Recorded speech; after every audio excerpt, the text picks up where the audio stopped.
October 14th, 2023. Well, we've got two wars going on now and still a dysfunctional House of Representatives. Um, of course, following the horrific terrorist attack by Hamas on Israel a few days back, we now are in a situation where there's been a lot of preparatory bombing in the Gaza Strip, and there's even been ongoing U.S. support in the form of weapon deliveries. I've heard about the plan to speed up the delivery of small diameter bombs. I also saw some deliveries which were definitely not small diameter. I'm thinking probably maybe 1,000 pounders, I guess, JDAMs. Anyway, but anyhow, uh, they didn't get a good look. But anyhow, this is an ongoing issue, and now that Israel has pretty well mobilized something like 360,000 reservists plus their regular force, which means they're dealing with an armed force of nearly 500,000 now, and they're basically staging ready for an attack. As of this recording, I've only heard of actual probes that were little raids that were sent in, and partly it was to recover bodies apparently were discovered there. Presumably some of the hostages didn't make it all the way to the tunnels. And so that's a horrible situation. And of course, we're just about on the verge of an attack. And of course, the Biden administration now, I think, after coming out fully supportive, is now starting to push back a little bit and getting a little nervous about what's about to happen, because you're going into a very heavily populated area, and there's going to be a fair amount of collateral damage. At the moment, as of last I've heard, and it may, by the time most people see this, probably the situation will have changed, and the action will probably be underway, I assume. We'll see on that. I think Israel has got to go ahead with this because of domestic pressure. Otherwise, the whole government will probably implode, and at least for a while. I think, though, at the moment, there's also a tendency to wait a little while to see how many people really will evacuate. And of course, the problem is Egypt doesn't really want to have to deal with a refugee crisis of that magnitude going into their territory, particularly because the area they would be going into is pretty much, I think, open desert, pretty much. So that has a very major humanitarian relief dimension to it. And so anyway, that's kind of the situation. There's been a lot of bombing, a tremendous amount of destruction of buildings. And supposedly this is based on intelligence of where Hamas has various people stationed, where certain leaders live, where weapons are being stored or whatever. And it's certainly creating an immense amount of damage. Going back on this, I've been looking at some of these different videos on YouTube, and amazing, you get better intel about things on YouTube videos than you really do on the mainstream media cable channels and stuff. History Legends particularly just came out with a video on this, which kind of goes into detail a little bit more on what actually happened in the attack and how the Israeli military on the front line was overwhelmed and what happened to them. And he's quoting something like the order of something like 247 casualties. So it sounds like, if that's true, I'm not sure they were all KIA or that includes people captured. So I don't know, but the point is, it looks like it was a pretty devastating strike by the Hamas. It really did catch them unawares. And on the 50th anniversary plus the day of the Yom Kippur War beginning, it's kind of like the day to be watching out for. The Arabs tend to go for these anniversaries anyhow. So basically that's that. And we'll have to see where this goes here. I think there's going to be some hard slogging ahead. On the other hand, on the Ukraine front, Russia is taking some serious action too. But if you like these videos, please give me a like. Look for more subscriptions, thanks to the recent subscribers. And of course, you can ring the bell for notifications. Yes. Yeah, on the Russian front, which I think it looks like that there's been a series of offensives. Russia is kind of on the offensive now, I think, basically. overall. I think the area south of Bakhmut is still an area where the Ukraine is pushing, but it looks like overall, I think in other sectors, Russia is starting to take the initiative, particularly near Avdika, I can't say pronounce it. It's an area near Damascus, which is the capital of that province there, that breakaway oblast that's been annexed by the Russians illegally by the West viewpoint. Um, but Advika is under major attack by the Russians. They are moving on multiple fronts in an effort to encircle it and cut the Ukrainian units that are in there off from supplies. And there's some discussion about, I mean, the Russians may well have taken some casualties, but it also looks like they took the high ground. There's a little bit of discussion about whether they're currently occupying it or not, as of last I heard, but they have made some major advances toward getting area where they can put artillery strikes down on the supply roads in there. And so it looks like a very major Russian offensive is underway to take that. And of course, this happens as it's now been confirmed why I said in the last video that large train full of munitions and from North Korea is moving through Russia. So they now are getting major supplies of artillery ammunition and so forth, maybe even some artillery pieces for all we know.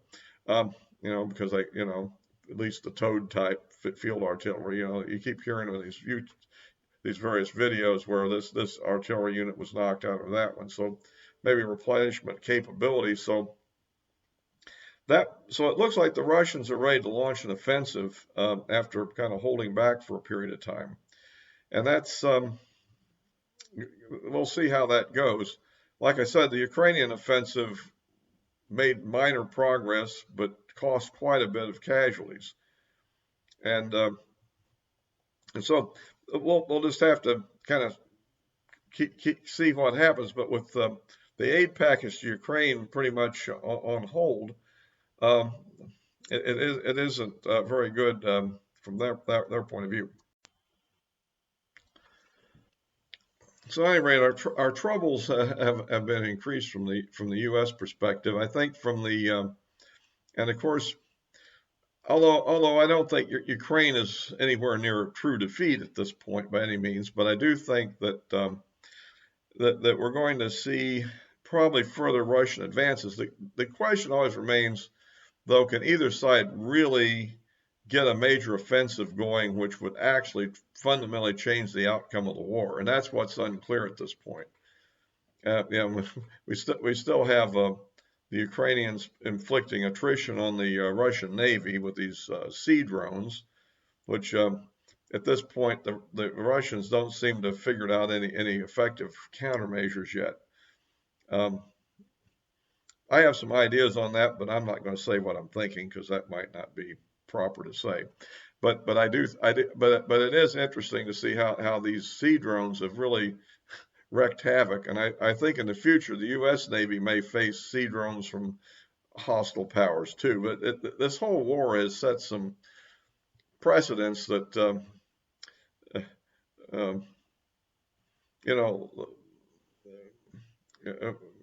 FPV drones that are commonly used, for hobbyists are now becoming major effective weapon systems. Plus, also you're looking at militarized drones, maybe even more effective and probably under. I mean, we have this. There's a what do you call it? The Lancet drone that the Russians have, and of course we have our own drone as well. It's a little thing that carries basically a flying charge, demolition charge that can knock out a tank or an armored vehicle. So, and these things continue to have such a dominant effect on the battlefield. I don't know if sufficient electronic warfare was developed, but it doesn't look like that's actually been able to stop these things overall. Perhaps because the electronic warfare effort can be detected and knocked out itself, and then you don't have that problem anymore. But anyhow, so we're looking forward. The Russians will probably, with this extra ammunition, will probably be launching some significant offensives, and it's unclear. Like I said, I, I guess it depends on how much aid that we're able to get into Ukraine, because we're running low on munitions, and now we have to support the Israeli situation as well, and which may be in some ways more of a strategic thing for us anyhow, I think, but, and for a number of reasons. And the other aspect that we have to look at is the situation on the northern front with Hezbollah, which there have been clashes between the Israeli forces and Hezbollah recently too. Whether that opens up into a full-scale offensive or not, one of the arguments why it might not do it, one is that Hezbollah has kind of been seen as a deterrent to Israel launching strikes against the Ukrainian, excuse me, the Iranian, the Iranian nuclear program, and and and the idea being that if Israel were to strike in a significant way at the Iranian nuclear program, that Hezbollah would launch a full-scale missile attack all over Israel and cause a lot of damage, and therefore they've been deterred from doing that. Okay. The other aspect, of course, is our aircraft carrier. The Ford is in there, and another one's on the way. Like Eisenhower's. At any rate, and essentially, the role they could play as a deterrent to Hezbollah is the fact that the Israeli Air Force, if under this full-scale missile barrage we're talking about, might find itself somewhat suppressed to conduct activities, and they have to keep the planes inside the shelters, that runways might be damaged by these rockets, or if planes were to come out, they might get hit by them. I don't know to what degree that is feasible or not. So far, obviously the Hamas drones have not been able to have any significant impact on Israeli air activities. But I was thinking if that were to occur, then that if we were to decide to enter the conflict, those two aircraft carriers would provide a tremendous amount of capability, and would make up somewhat for whatever Israel couldn't do.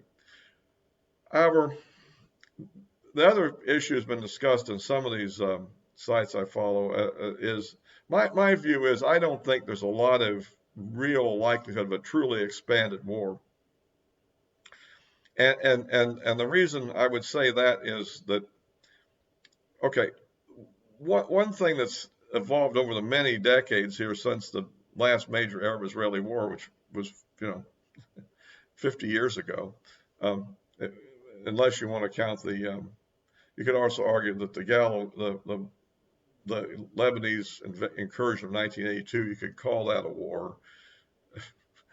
I'm sure the people that were in it would consider it to be a war, right? But anyhow, but the point is, since that time, the U.S. has become the dominant weapons provider in the area, except for, like Syria, for instance. But I mean, in terms of like Saudi Arabia, Jordan, and Egypt, all are fully equipped with U.S. weapons. And obviously, we're not going to provide part support and any kind of logistical support for them launching a war against Israel at this time. So therefore, they really can't afford to do that, I think. And so the only country equipped with Russian weapons that it has a direct line of contact is pretty much is Syria. But Syria is bogged down by the internal war. I mean, they still have an ongoing insurgency, basically, in their own country, and that's obviously has tore down the capability of the Syrian army from what it was many years ago. So I think that, and I don't think Russia wants to get involved in something like that for a number of reasons. So I think that the only thing you could look to is the idea that the Iranian Revolutionary Guard Force might come in and launch attacks on the Golan from Syria. That's conceivable. And also the Hezbollah could, escalate their activity to whatever the moderate levels or the heavy levels. Right now we're kind of having skirmishes. And that would be a wider war. But other than that, I think although there's a lot of hostile countries. The full Iranian army, I don't think really can exactly get there. I think the logistical issues of these other and the fact that so many of these countries are dependent on U.S. military aid to operate. I think basically it'll be a lot of hostility and bad blood, but no actual action. So the real threats really come back down to Hezbollah and potentially the Iranian Revolutionary Guard Corps, and those aren't really full nation state operations. I guess you could have the thing where you get a full envelopment of massive missile strikes from Iran with tactical ballistic missiles. But that would be the level where it could escalate to where the U.S. could get involved in the conflict. And of course, that's, you know. So anyway, that's kind of my viewpoint on where that's going. So it looks like we'll probably be going ahead with at some point with the incursion into the Gaza when everybody's adequately satisfied, enough people have evacuated. But it's unclear how far. That's going to be a pretty tough going battle. And if it's fully committed, like I said before, I think it'll take a few months to complete. And then the real question is, where do all these Palestinians only go to? I mean, my personal opinion is to solve the problem long term, we need to get them out of Gaza, basically. As long as they're in that Gaza prison, as the advocates call it, they're just going to be frustrated and full of rage. And so they need to be removed from that area and put in an area where they can assimilate into the local population to some degree, where they have people that have a common language and at least a common religion, hopefully. And I think that would be the best outcome for the thing. Because otherwise, what are we going to do? Have large amounts of foreign aid to come in there and rebuild everything Israel just blew up? It doesn't make any sense. It's just going to set this off for another event, another several years down the road.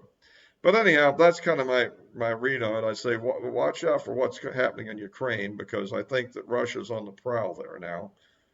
It's just unclear what they can actually accomplish in this environment with drone-dominated warfare. But they will have a lot of extra firepower with all this extra artillery ammunition, and that's one thing. And then the Middle East thing is ongoing as always. And of course, meanwhile, the House still can't pick a speaker. It looks like the Republicans have got Jim Jordan as a potential nominee, but now the people who previously been supporting McCarthy all along and Scalise are nixing that one. We have an incredibly foolish group of people there, because any of these people would be acceptable. I saw no reason to get rid of McCarthy, but whatever. So anyway, that's kind of it for now. I'll of course always be posting on the Rumble as a backup site and here, and then on YouTube, and of course my social media accounts listed below. I'll probably be posting from time to time on X what I think about the ongoing situation, because it is developing fairly rapidly, I think. Until next time.